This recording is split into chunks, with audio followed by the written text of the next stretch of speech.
Irmãos e irmãs, sejam bem-vindos a este devocional mundial para jovens adultos, realizado no campus da Universidade Brigham Young, Idaho. Gostaríamos especialmente de dar as boas-vindas aos formandos do último ano do ensino médio, que assistem ao devocional pela primeira vez. Esperamos que esses devocionais fortaleçam e enriqueçam sua vida.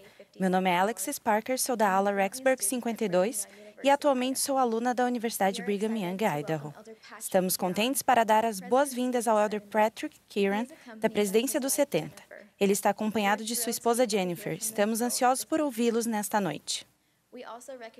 Também reconhecemos e damos as boas-vindas ao Elder Bradford C. Bowen e ao Elder M. Kirk Driscoll, que servem como 70s de área,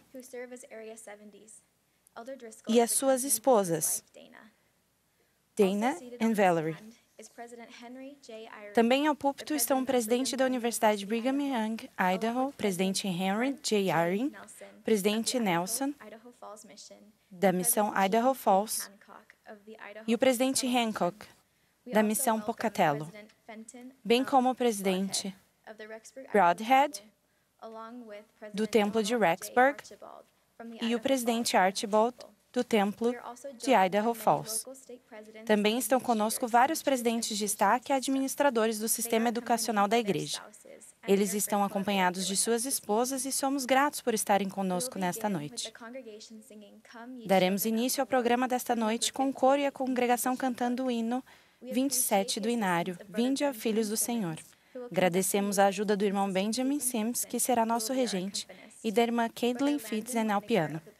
Após o hino, o irmão Landon Vinegar, da ala Pocatello 10 de jovens adultos solteiros, oferecerá a oração de abertura.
Nosso querido Pai Celestial, agradecemos-te pela oportunidade que temos de estar reunidos em todo o mundo hoje para ouvirmos os nossos líderes e Elder e a Sister Karen.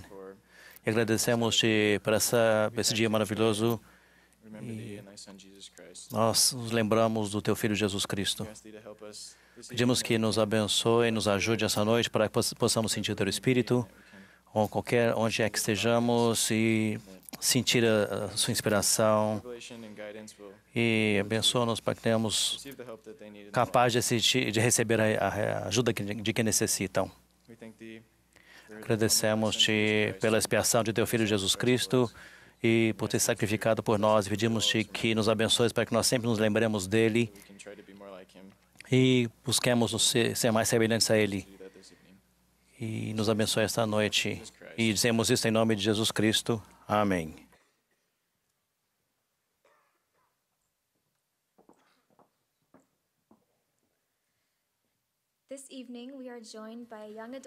Nesta noite, temos conosco um coro de uma estaca de jovens adultos da Universidade Brigham Young, Idaho, que cantará Ó Criaturas do Senhor. Eles terão a regência da irmã Eda Ashby, membro do corpo docente da Universidade Brigham Young, Idaho, com o irmão Andrew Woodruff ao piano. Após o número musical, teremos o prazer de ouvir a irmã Kieran, seguida pelo Elder Kieran. Após suas palavras, o coro cantará Venho à fonte de toda a bênção. Eles terão a regência do irmão David Torres, com o irmão Levi Kelly ao piano. A oração de encerramento será então oferecida pela irmã Lucy Minia, membro da ala Rexburg 20. Terei agora o privilégio de apresentar os oradores desta noite. A irmã Jennifer Kieran foi criada em Saratoga, Califórnia, e é a filha mais nova entre 8 irmãos.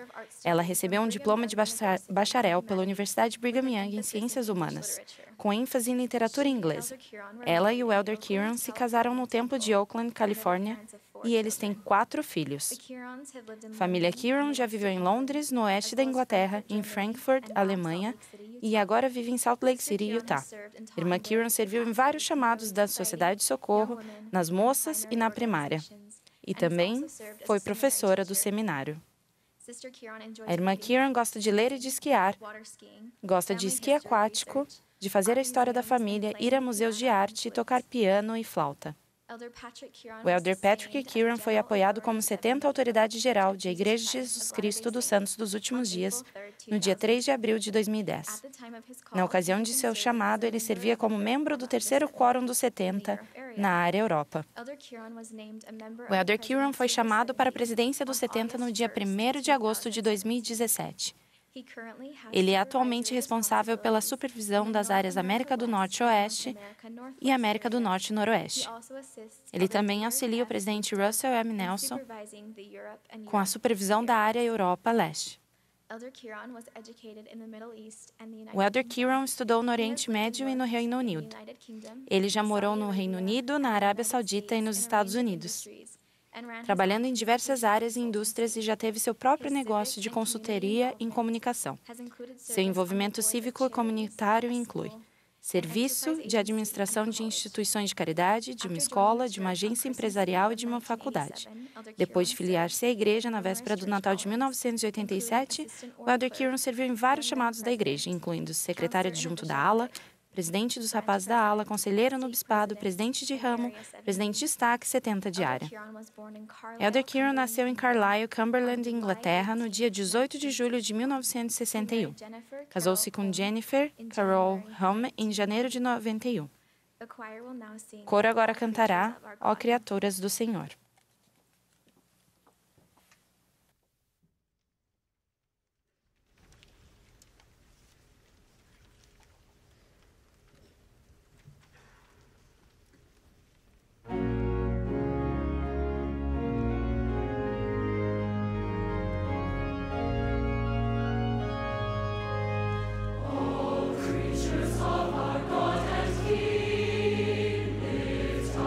Voice and with us sing.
Obrigada pelo coro, pela apresentação inspiradora em louvor ao nosso Criador.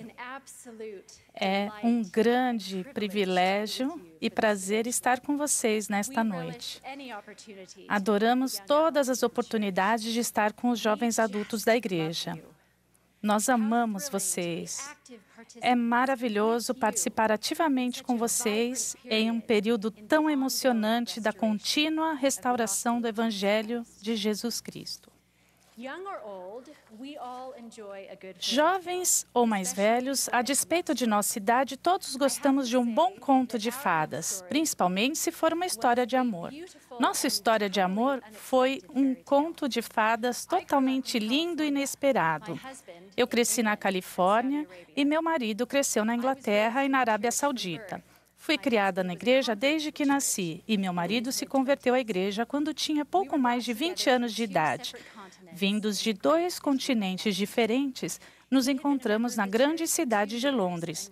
Quando cheguei lá para passar 6 meses estudando História da Arte e Literatura inglesa, ele era membro da igreja havia 2 anos e frequentava a ala de jovens adultos solteiros em Londres. Eu não pretendia nem esperava me apaixonar por alguém. Mas a vida pode dar algumas voltas bem imprevisíveis e também maravilhosas.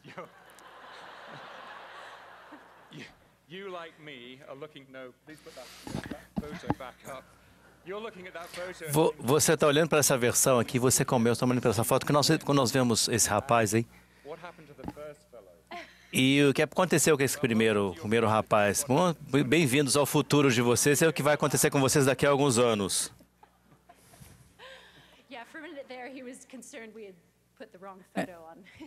Ele estava preocupado em colocar uma foto errada. Mas eu sou eternamente grata pelo Senhor ter nos unido. Casamos-nos no templo de Oakland, Califórnia, e me mudei de volta para a Inglaterra, onde moramos pelos próximos 19 anos, até meu marido ser chamado como autoridade geral em 2010. Fomos abençoados com 4 filhos.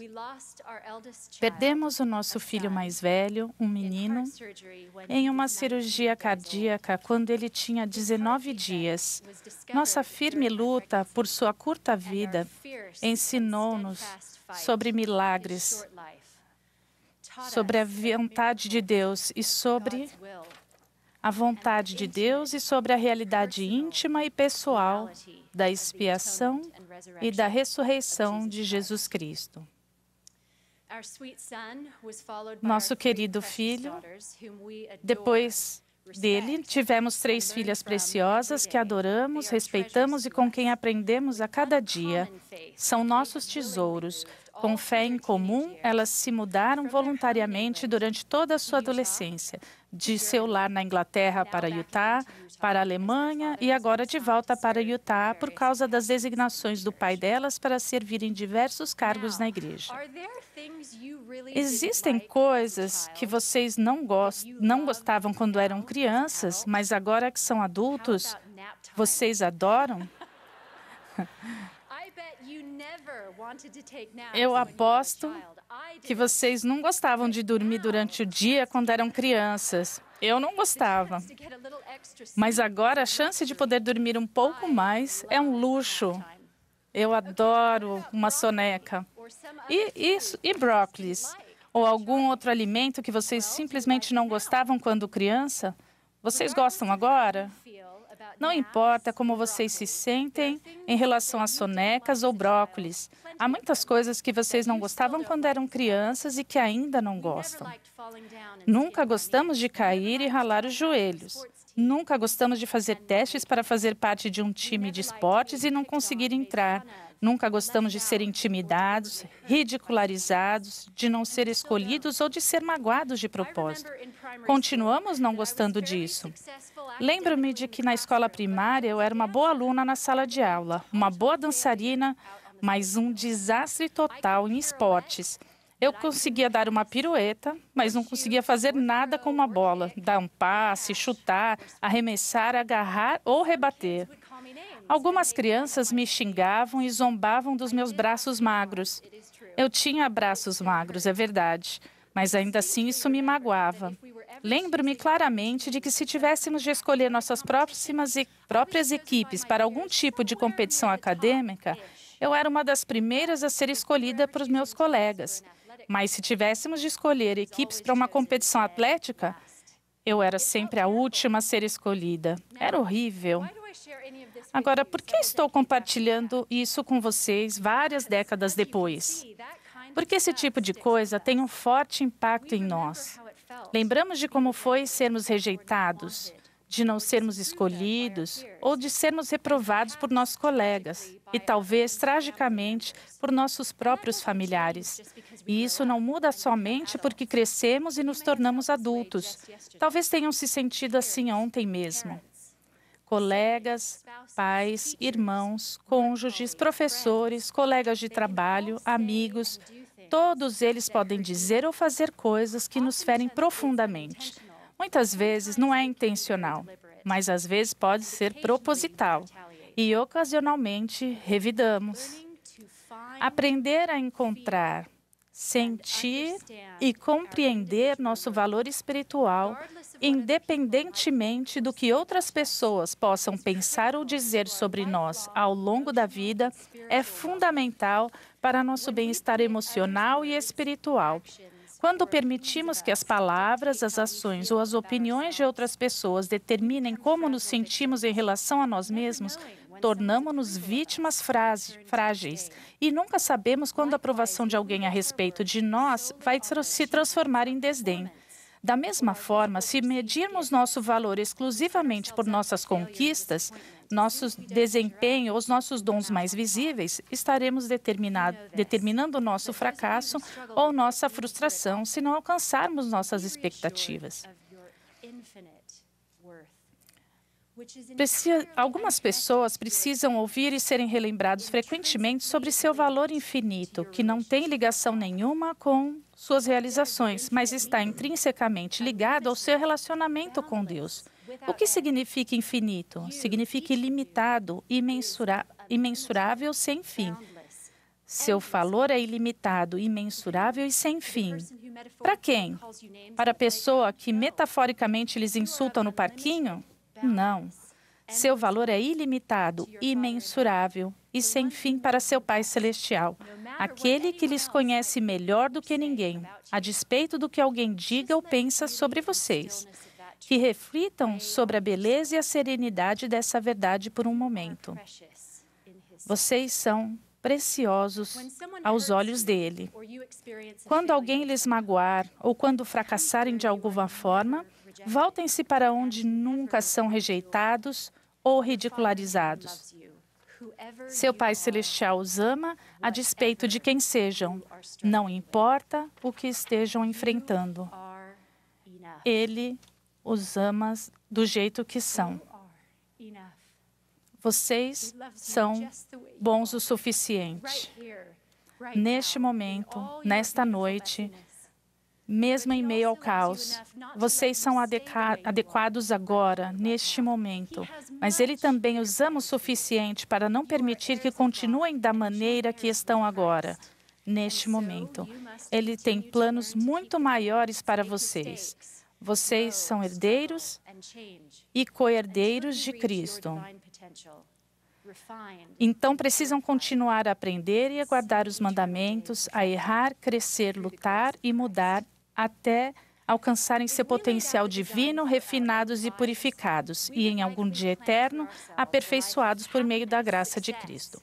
Se tivéssemos de projetar nossa própria vida, provavelmente planejaríamos uma vida de felicidade, sucesso e de relativa facilidade, talvez com algumas dificuldades que pudéssemos superar sem esforço. Quem quer ter fracassos, dificuldades ou qualquer tipo de perda ou sofrimento? Quem quer fazer coisas difíceis? Se tivéssemos a vida que quiséssemos, sempre seríamos aceitos na nossa primeira opção da faculdade ou de pós-graduação. Teríamos o nosso emprego dos sonhos e nos casaríamos com nossa alma gêmea perfeita, com quem jamais discutiríamos.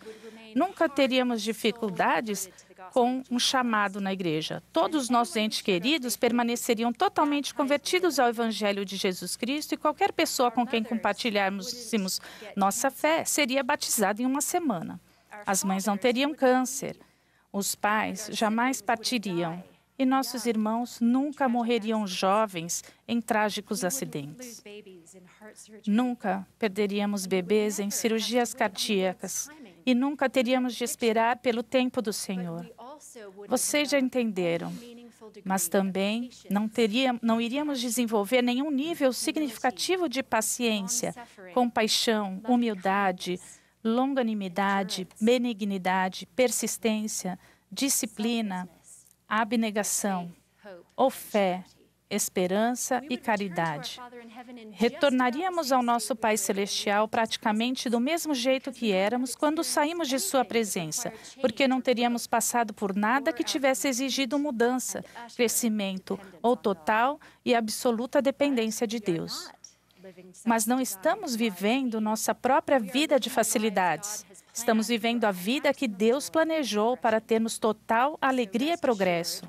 Então, tenham certeza de que o amor infinito e generoso de Deus os levará a fazer mudanças em sua vida, por meio das experiências que tiverem, sejam elas amargas ou doces. Mas Ele sempre nos convidará para uma mudança de maneira amorosa, encorajadora e afirmativa. Não ouçam as vozes em sua cabeça. Elas podem estar lá desde sua infância, que dizem que você não pode mudar, que não são bons o suficiente e que vão falhar novamente. Ouçam os sussurros do Espírito Santo e a agradável palavra de Deus que cura a alma ferida, que confirma seu valor infinito e a garantia de Deus de que vocês são capazes de fazê-lo. E quando coisas horríveis, dolorosas e trágicas acontecerem em sua vida e não souberem como sobreviver durante o seu próprio Getsemane, lembrem-se de que Cristo, o ungido, já tomou sobre si suas enfermidades e levou sobre si as suas dores. And you truly do not know how you will survive the path through your own personal Gethsemane. Remember that Christ, Lembre-se de que Cristo, o ungido, já carregou sobre si suas enfermidades. Você pode ser curado. Ele sabe, íntima e pessoalmente, a dor que vocês passam. Ele é o primogênito do Pai e já superou seu sofrimento em sua totalidade, seja ele mental, físico, emocional ou espiritual. Nunca duvidem de suas promessas de esperança e cura. Vocês foram criados para uma existência feliz e abundante. Seu valor é infinito, assim como o amor de Deus. Estou ansiosa para que ouçam meu marido. Quero que saibam, a despeito de sua idade ou fase da vida, se estão namorando ou se são casados, que este homem que amo profundamente tem sido infalivelmente gentil comigo por 27 anos de nosso casamento. Ele nunca, nem uma vez, me fez sentir inferior ou não amada. E nunca fez nenhuma piada para me diminuir. Espero que aprendam com isso. Expresso minha fé viva no Cristo vivo, que verdadeiramente é a luz, a vida e a esperança do mundo. Seu caminho é aquele que conduz à felicidade nesta vida e à vida eterna no mundo vindouro. Esta é sua igreja, liderada por seu profeta, no nome sagrado e redentor de Jesus Cristo. Amém.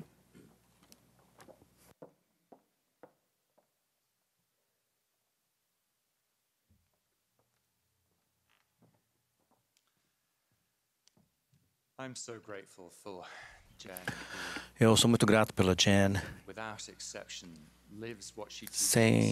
Ela, sem dúvida, vive o que ela ensina, ela sabe quem ela é e se alegra em saber quem ela é.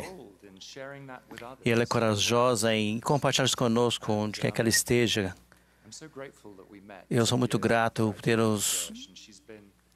tê-la conhecido 2 anos depois de ter entrado para a igreja e por ela ter me dado um exemplo para mim e por mim desde aquela época até hoje.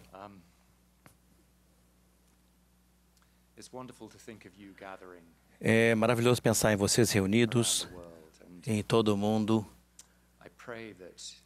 Eu oro para que a oração maravilhosa que foi feita no início, que vocês possam receber aquilo que precisam, que se precisarem de inspiração, que a recebam. Se precisarem de alguma coisa excepcional, que venha para até vocês um poder tão grande. Quando nos preparamos para um evento como esse, existe poder em estarmos reunidos. Se precisam de cura, tal, se vocês precisam de consolo, que recebam consolo. Que precisarem de paz, que tenham paz. Se precisarem de ajuda com suas provas, mas quando chegar a hora que vocês também recebam o que precisam.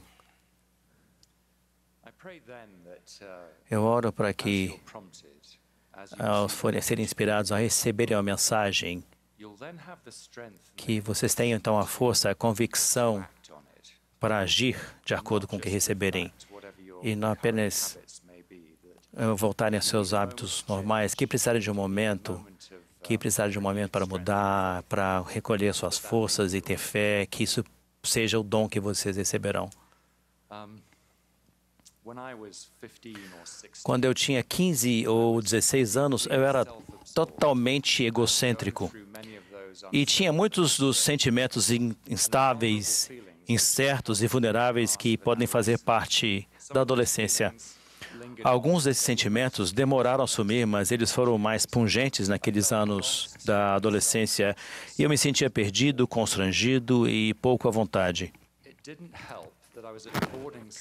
E o fato de eu estar em um internato em uma parte desolada da costa da Inglaterra não me ajudou. Meus pais moravam longe, na Arábia Saudita.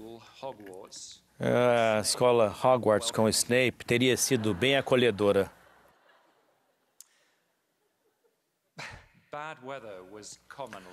O mau tempo era comum ao longo da costa, mas em um inverno específico, uma tempestade particularmente forte soprou pelo mar irlandês com rajadas de vento aproximadamente 120 km por hora.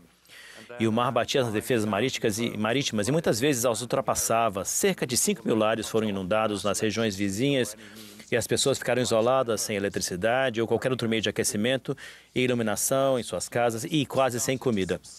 Quando a inundação começou a diminuir, a escola nos mandou com o intuito de ajudar.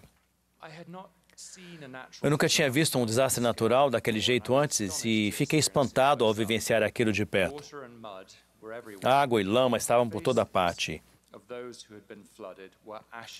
Aqueles que passaram pela inundação tinham o rosto pálido e fino, eles tinham sido privados de sono por vários dias. E meus colegas da escola e eu começamos a trabalhar, transferindo pertences alagados para andares superiores, onde poderiam secar e tirando os carpetes que haviam sido destruídos pela inundação. Eu me lembro de que o carpete encharcado era muito pesado e o cheiro nas casas era terrível. O que me impressionou depois foi o laço de amizade que se criou entre os que estavam ajudando e os que recebiam ajuda. Havia um sentimento maravilhoso e amigável entre as pessoas unidas em uma casa digna sob circunstâncias desafiadoras. Mais tarde, percebi que todos aqueles sentimentos de segurança que consumiam muitos dos meus pensamentos de adolescência haviam desaparecido enquanto eu estava envolvido nesse grande esforço de ajudar nosso próximo. Eu queria que aquela percepção tivesse durado, mas não durou. A descoberta de que ajudar os outros era o antídoto para o meu estado depressivo e egocêntrico deveria ter sido transformadora, mas não foi. Porque a descoberta não tinha causado impacto suficiente e falhei em não refletir mais cuidadosamente sobre o que tinha acontecido. Essa compreensão veio mais tarde. Vocês provavelmente já descobriram essa verdade em sua própria vida e pode ser útil pensar sobre quando e como isso aconteceu com vocês. Ponderei sobre isso durante a conferência geral e sinto-me muito feliz pela oportunidade de falar a vocês logo depois da conferência histórica, há algumas semanas. As impressões, a paz e a infusão de energia recebidas ainda estão comigo. O foco das mensagens da conferência foi o repetido apelo para ministrarmos como o Salvador ministra e para fazê-lo com amor, em reconhecimento de que nós e todos aqueles que nos rodeiam são filhos de nosso Pai Celestial.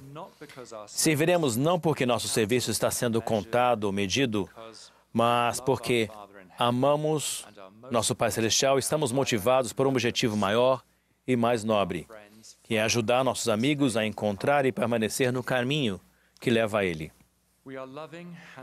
Nós amando e servindo ao nosso próximo como Jesus faria se estivesse em nosso lugar, verdadeiramente buscando melhorar a vida das pessoas e aliviar seus fardos. Essa é a origem da alegria e da satisfação duradouras, tanto para quem oferece quanto para quem recebe, à medida que partilhamos de bênçãos, de conhecer e de sentir nosso valor infinito e o amor eterno de Deus por cada um de nós.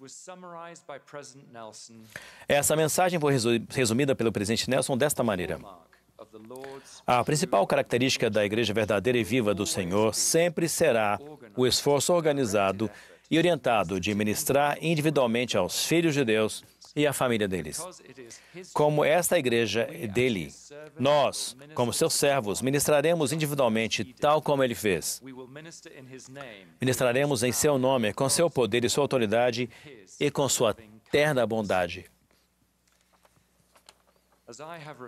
Ao refletir sobre o que nos foi ensinado, sei que se aceitarmos esse chamado para ministrar, teremos a oportunidade de pensar em outras pessoas além de nós mesmos, crescer na fé, na confiança e na felicidade, e superar nosso foco em nós mesmos e a sensação de vazio e tristeza que resultam disso.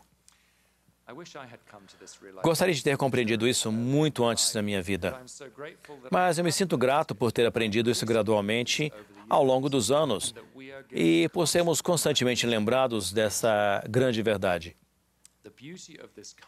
A beleza desse tipo de serviço, ministério ou discipulado é que ajuda outras pessoas de inúmeras maneiras, mas também nos transforma por nos afastar de nossas preocupações, de nossos medos, de nossas ansiedades e de nossas dúvidas.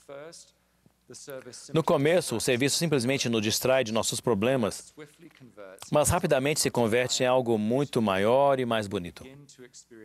Começamos a sentir luz e paz, quase sem nos dar conta. Somos acalmados, aquecidos e consolados. E reconhecemos uma alegria que não vem de nenhuma outra forma. Recebemos esses dons em um grau muito maior comparado ao que fazemos em termos de ajudar o próximo. O presidente Kimball explicou isso parcialmente dessa forma. A vida abundante, mencionada nas Escrituras, é o resultado espiritual alcançado ao multiplicarmos nosso serviço ao próximo e investirmos nossos talentos no serviço a Deus e ao homem. Tornamos-nos mais completos ao servirmos. De fato, é mais fácil encontrarmos a nós mesmos, porque há tanto mais em nós a encontrar. Exemplos de transformação que experimentamos quando ministramos e o contraste. Os missionários descobrem quando param de se preocupar consigo mesmos e, em vez disso, perguntam: quem eu posso ajudar e como farei? O que acontece é que eles param de pensar em si mesmos e se concentram no propósito de trazer almas a Cristo. Essa descoberta geralmente é resultado de trabalho árduo dos missionários. E eles podem se sentir tão cansados por estarem em um lugar novo com pessoas, comida e consumos diferentes, e frequentemente com um idioma desafiador, que se torna difícil para eles se concentrarem em pessoas e servir. Mas quando fazem, tudo muda. Eles param de se preocupar, começam a trabalhar e prosseguem com sua tarefa abnegada e descobrem uma dimensão totalmente nova para a sua missão e para a sua vida, com paz e senso de propósito. Infelizmente, o oposto dessa descoberta com muita frequência se desenrola para os missionários quando voltam para casa e começam a abordar as necessidades de sua nova fase da vida, sejam voltadas à educação, ao emprego ou preocupações pessoais e familiares. Eles passaram 18 meses a 2 anos aprendendo que somos mais felizes quando não nos preocupamos conosco Ou, como o presidente Hinckley descreveu, quando nos esquecemos de nós mesmos e trabalhamos. Muitas vezes, quando voltam da missão para a vida que deixaram para trás, eles também voltam para hábitos mais concentrados em si mesmos que fazem parte daquela vida. Em especial, voltam a pensar muito mais em si mesmos, em como estão se saindo, como está a sua aparência, como eles soam, ou o que as outras pessoas estão pensando deles. Tão certo como olhar à nossa volta e ajudar ao próximo traz luz, paz e alegria, voltar-se para si mesmo traz dúvida, ansiedade e desânimo. Tive uma experiência alguns meses atrás, quando fiquei deitado, acordado por muitas horas tentando dormir, mas sem conseguir. Finalmente me levantei e andei um pouco pela casa e depois voltei para a cama e tentei dormir novamente. Como continuei com dificuldades para pegar no sono, um pensamento transformador de repente me ocorreu: pare de pensar em si mesmo. E então me veio a pergunta: quem eu posso ajudar? Fiquei lá deitado, orando fervorosamente: quem eu posso ajudar e como farei? E então eu tive uma inspiração, a inspiração de falar com um amigo e incentivá-lo. Não foi algo grande, mas na manhã seguinte eu segui a inspiração e espero ter feito algo bom. O que eu sei é que quando orei daquela maneira, perguntando quem eu poderia ajudar, eu encontrei paz que tanto procurava e finalmente consegui dormir. O Salvador andou fazendo o bem, sempre procurando alguém para ajudar e curando todos os oprimidos. Ele constantemente abençoou, ensinou e guiou outras pessoas para mudar seu ponto de vista e, portanto, sua vida. É esclarecedor que, quando ele chamou Pedro, André, Tiago e João para segui-lo, sua mudança de direção e foco tenha sido instantânea. Eles deixaram logo as redes e seguiram-no. Mais tarde, depois da crucificação, quando o Salvador foi tirado deles da forma mais cruel possível, eles voltaram para a pesca, para o que sentiam que sabiam. Certa ocasião, o Salvador ressurreto veio até eles, depois de terem pescado em vão. Ele lhes disse: lançai a rede para o lado direito do barco e achareis. Lançaram-na, pois, e já não a podiam tirar pela multidão de peixes. Isso foi uma demonstração de que ele não tinha perdido seu poder, mas também uma representação ousada de que eles estavam procurando no lugar errado e se concentrando em coisas erradas. Enquanto comiam os peixes juntos, o Salvador perguntou a Pedro 3 vezes se ele o amava. Todas as vezes, e com um sentimento crescente de ansiedade, Pedro respondeu que sim. Após cada uma das respostas de Pedro, o Senhor pediu a ele que apacentasse suas ovelhas. Por que o Salvador lhe perguntou 3 vezes se ele o amava? Bem, Pedro tinha sido chamado anteriormente para seguir a Jesus. Ele tinha respondido instantaneamente, deixando sua pesca para trás. Mas quando Jesus foi tirado deles, Pedro se entristeceu e ficou perdido. Ele se voltou para a única coisa que sentia que conhecia, a pesca. Naquele momento, Jesus queria que Pedro realmente ouvisse e compreendesse a importância do convite. Ele precisava que Pedro entendesse o que significava ser um discípulo e seguidor do Cristo ressurreto. Agora que ele não estaria mais fisicamente ao seu lado. O que o Senhor queria de Pedro? Ele queria que Pedro apacentasse suas ovelhas, seus cordeiros. Esse era o trabalho que precisava ser feito. Pedro reconheceu esse chamado gentil e direto, e o apóstolo presidente respondeu valente e destemidamente, oferecendo o restante de sua vida ao ministério para o qual ele tinha sido chamado. Por meio da restauração, temos outro apóstolo líder na terra hoje. O presidente Nelson nos convida a apacentar as ovelhas de Jesus. Nós os ouvimos na conferência geral da maneira mais clara e amável possível. Fomos tocados e inspirados, mas será que fomos transformados? Com todas as distrações que nos rodeiam, com muitas coisas menos importantes que exigem nossa atenção, o desafio agora é responder a esse convite e agir. realmente fazer algo, realmente mudar e viver de modo diferente. Sua pergunta em resposta ao convite para ministrar pode ser: onde começo? Comece com uma oração. O presidente Nelson nos desafiou a avançar além da nossa habilidade espiritual atual para receber revelação pessoal, pois o Senhor prometeu que, se buscares, receberás revelação sobre revelação, conhecimento sobre conhecimento, para que conheças os mistérios e as coisas pacíficas, aquilo que traz alegria, que traz vida eterna. Perguntem ao Pai Celestial o que fazer e por quem fazer. Qualquer pequeno ato de bondade nos leva a olhar à nossa volta e traz consigo suas próprias bênçãos.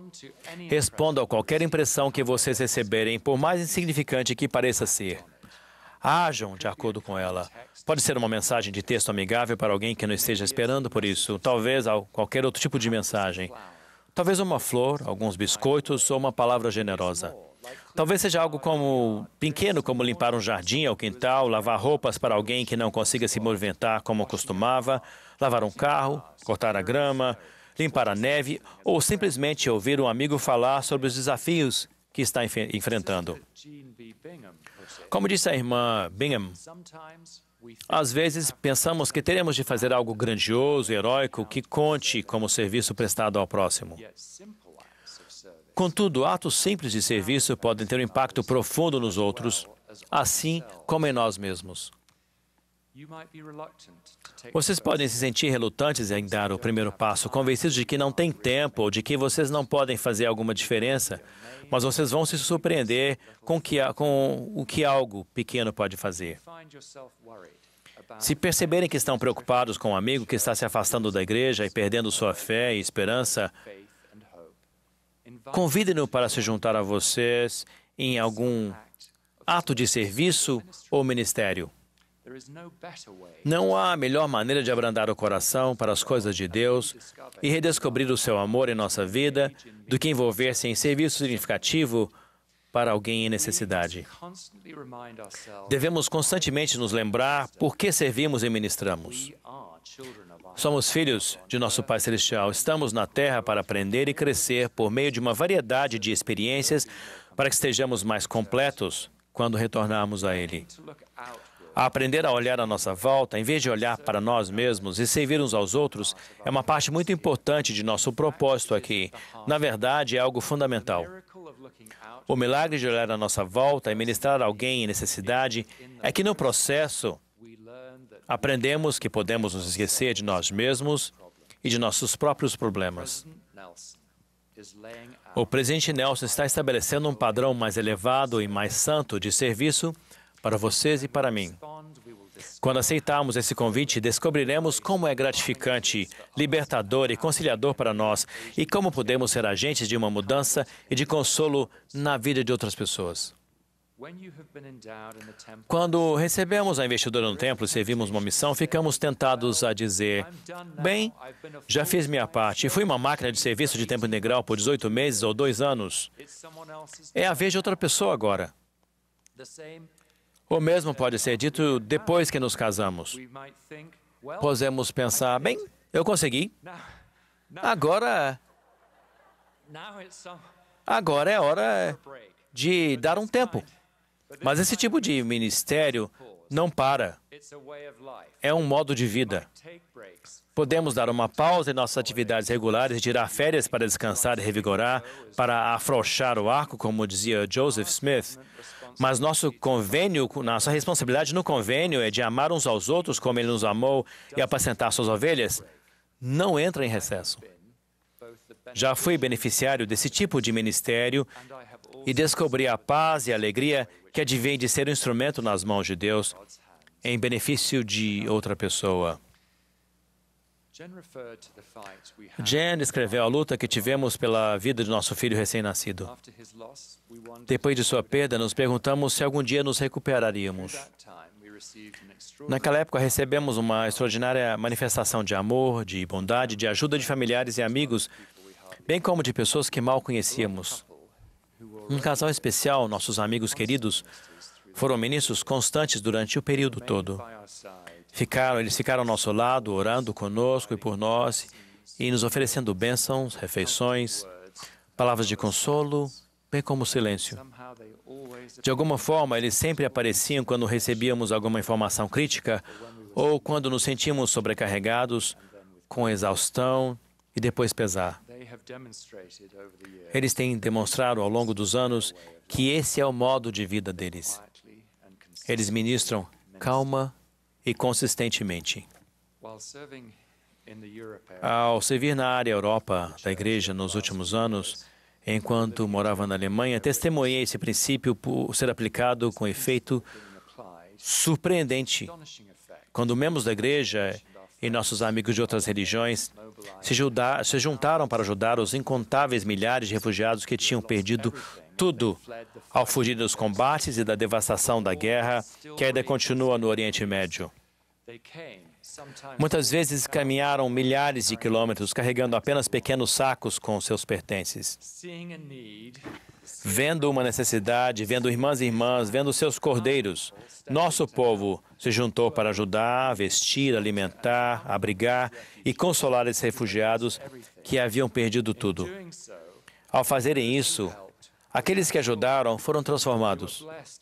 Foram abençoados com luz, com energia e alegria que nunca tinham vivenciado ou que havia desaparecido quando se concentrava em si mesmos e nas rotinas mundanas da vida. Nosso povo continua esse esforço em todo o mundo. Os refugiados têm necessidades imediatas e altamente aparentes, mas há outras pessoas ao nosso redor cujos desafios podem não ser tão aparentes, que precisam de nossa ajuda e nós, igualmente, temos uma necessidade de ajudá-los. Nosso ministério e serviço não precisa acontecer do outro lado do mundo. Em muitos sentidos, é melhor se for perto de casa. Sou muito feliz por pertencer a uma igreja que coloca isso em prática. A igreja fornece água potável para 500 mil de pessoas que não poderiam tê-la de outro modo. Mais de 7 milhões de horas voluntárias são dadas ao cultivo, colheita e distribuição de alimentos aos pobres e necessitados. 49 mil cadeiras de rodas foram já fornecidas em 41 dias. Voluntários restauram a visão e treinam 97 mil cuidadores para pessoas com desafios visuais em 40 países, sem mencionar o programa Mãos que Ajudam, onde centenas de milhares de nosso povo ajudam pessoas afetadas por pequenas e grandes catástrofes.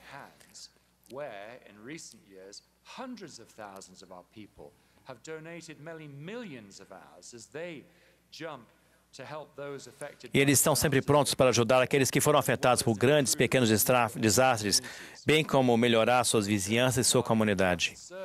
Esta é uma igreja de ação.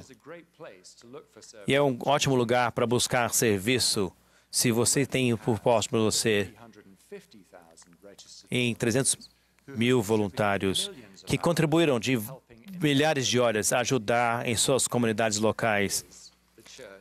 Esta é uma igreja de ação. É isso que nós fazemos. É isso que vocês fazem.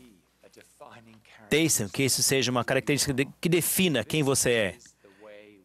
E é dessa forma que encontramos alegria e paz, porque esta é uma das melhores e mais tangíveis maneiras de seguir o exemplo do Salvador.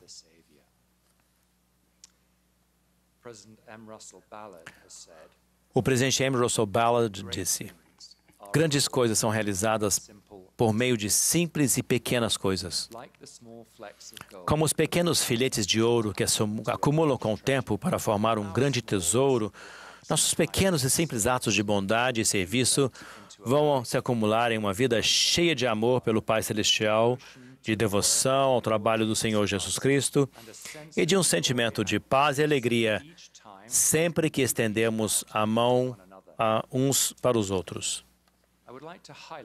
Gostaria de destacar 3 amplos tipos de serviço que todos nós temos a oportunidade de participar. O primeiro é o tipo de serviço que nos são designados ou solicitados a realizar como uma responsabilidade na igreja.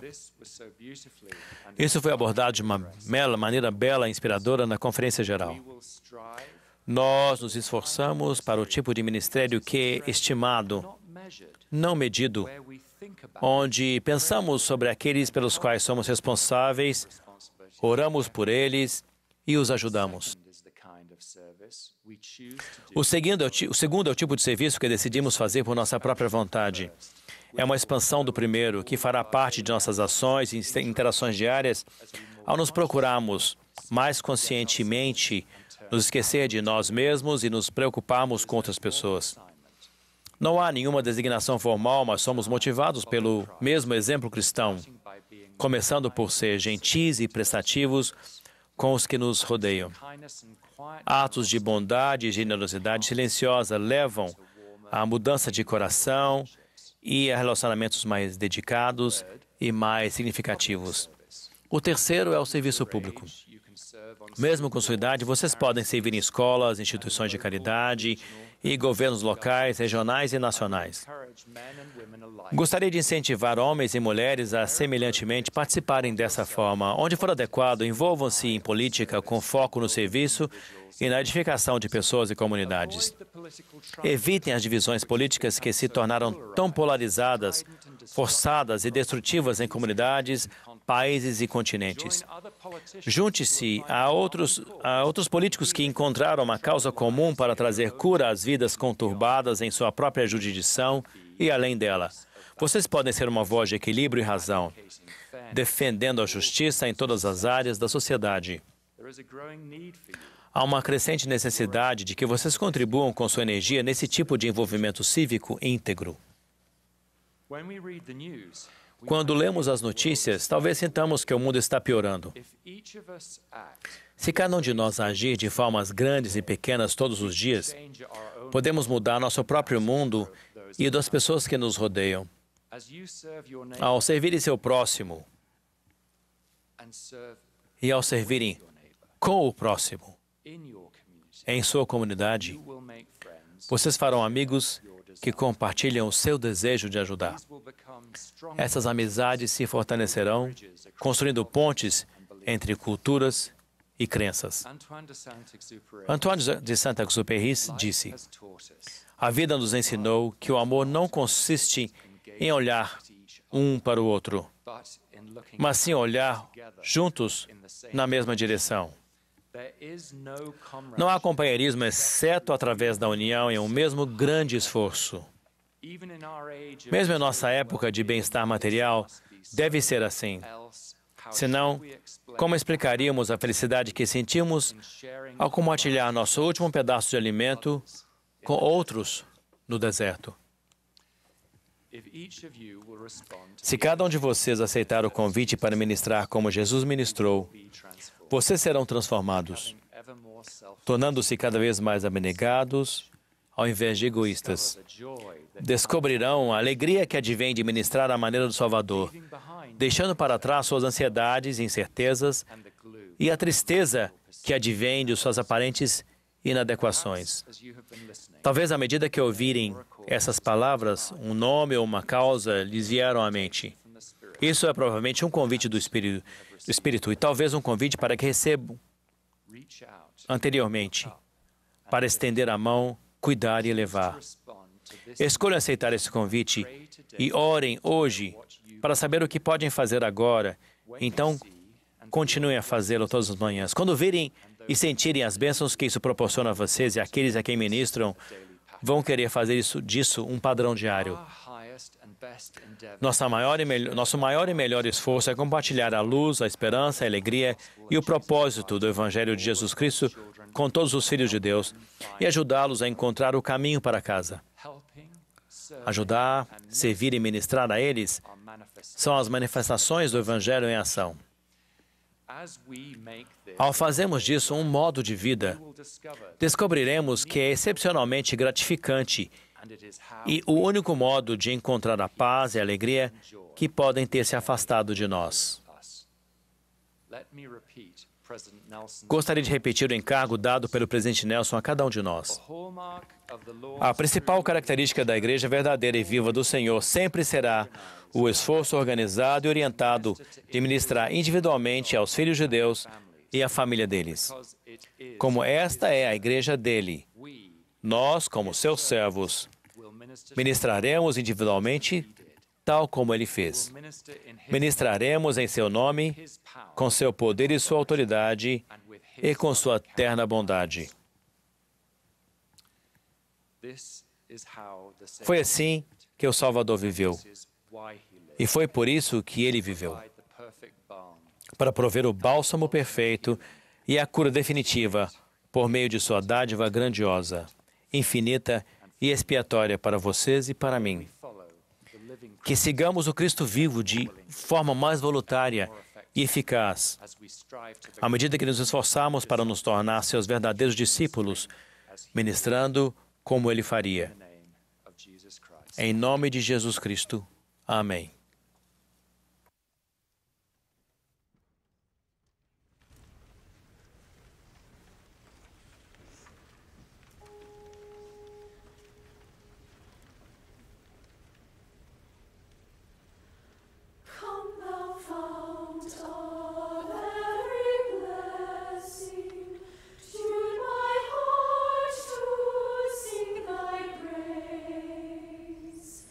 Streams of mercy.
Querido Pai Celestial, somos tão gratos pelas palavras do Elder e da irmã Kira, pela bondade ao falar a nós.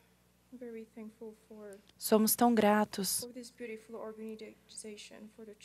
por essa organização da igreja,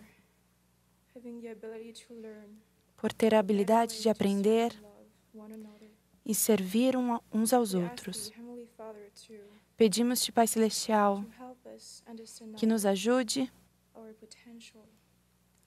para que tenhamos potencial e que vejamos o potencial nas outras pessoas, que sintamos sempre o amor do nosso Salvador e que sejamos capazes de mostrar esse amor às outras pessoas por meio de atos de bondade e que fortaleçamos aos outros por meio de coisas pequenas e simples. Somos gratos, Pai, por teu amor, pelo sacrifício de teu Filho e por Ele estar continuamente conosco individualmente. Por nossa vida, somos gratos, Pai, por nossos líderes, por termos apóstolos vivos que nos guiam, que guiam esta igreja. Pedimos que o Senhor os abençoe e os fortaleça em seu serviço. Amamos-te, Pai Celestial, e amamos teu Filho. E dizemos essas coisas em nome de nosso Salvador, Jesus Cristo. Amém.